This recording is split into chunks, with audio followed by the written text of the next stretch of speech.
So there's a lot of talk nowadays about privilege. Anybody heard anything about privilege lately? You ever heard the statement, check your privilege? I was so confused the first time I heard, check your privilege. Someone told me to check my privilege. I was like, check what? Like, is my fly down or something? Like, what's going on here? Check my privilege? What is that? What am I checking for? I don't know what you're saying.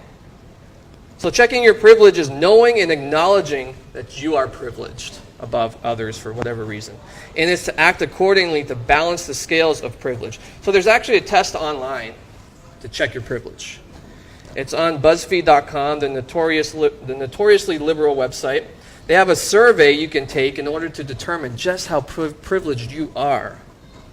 They ask you to check all the statements that apply. So some of the statements include, I am a man. I self-identify as the gender I was born in.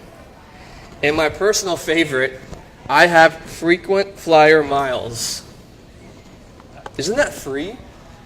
Air miles? That's free. Anyone could get that. So let's talk about Jesus. Jesus was on the highest and most privileged of all seats ever, the King of creation.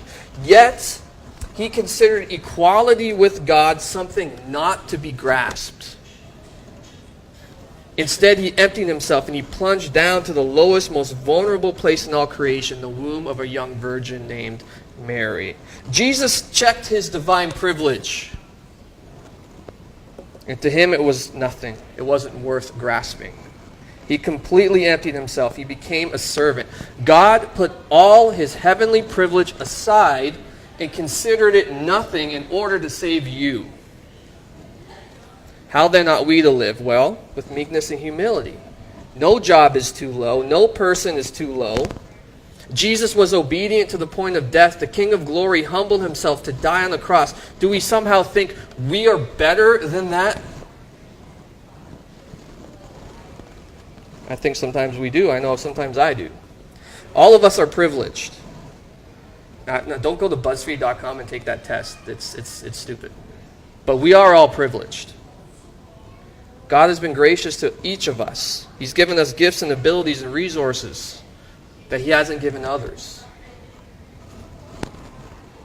We do have some privileges, but we shouldn't be ashamed of them. Empty yourself in meek service to others. How can we look into the face of Jesus the King, knowing how low he condescended, and presume we're above anything or anyone? No, we can't. The true Christian is one with a towel on his or her shoulder and a joyful willingness to serve anyone.